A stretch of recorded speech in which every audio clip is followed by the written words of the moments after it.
Salut, le fameux salut. Alors aujourd'hui, je voudrais te parler plus particulièrement de travail au Canada. Pourquoi? Parce que effectivement, je suis tombé sur cette une de journal et ça m'a fait penser à ça. La semaine de travail de 5 jours fête ses 100 ans. Est-ce le temps de passer à la semaine de 4 jours? Si tu me demandes mon avis, oui, il est plus que temps.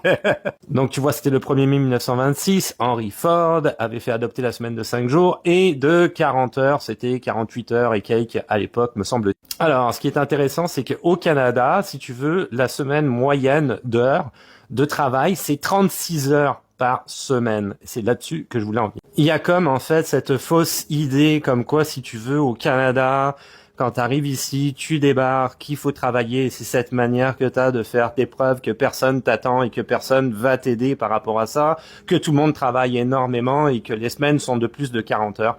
Eh ben tout ça, c'est pas mal faux. Non, en fait, le Canada, c'est un pays qui est quand même relativement social. Le Québec l'est de moins en moins, qui est une province du Canada, tu l'as peut-être vu si tu suis mes réseaux sociaux.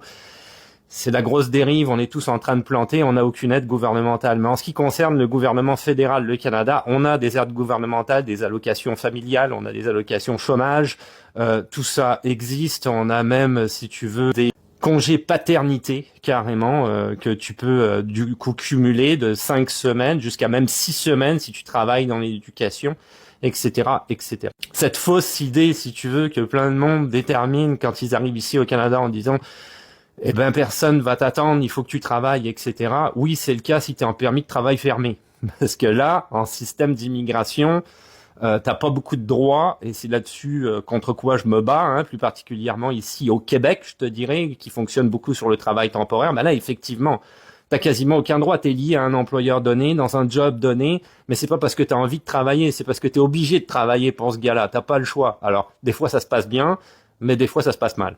Cette fausse idée, par contre, si tu veux, de devoir travailler, sinon, eh ben, t'auras rien en retour. T'as pas, si tu veux, de système social qui est derrière toi. Ça vient plus particulièrement des États-Unis et pas du Canada. Aux États-Unis, qui soi-disant est un pays démocrate et surtout libéral, la liberté individuelle, donc comme quoi l'État ne veut pas s'impliquer dans quoi que ce soit. Bah ça donne ce que ça donne. C'est-à-dire que des gens qui sont excessivement malades ne peuvent pas aller à l'hôpital parce qu'ils n'ont pas d'assurance privée.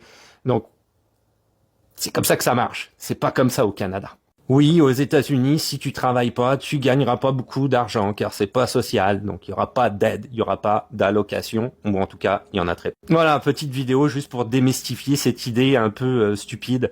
Les allocations, il y en a, et si tu compares la CAF et les allocations familiales, eh ben le montant est quasiment identique. Là-dessus, je te dis à plus.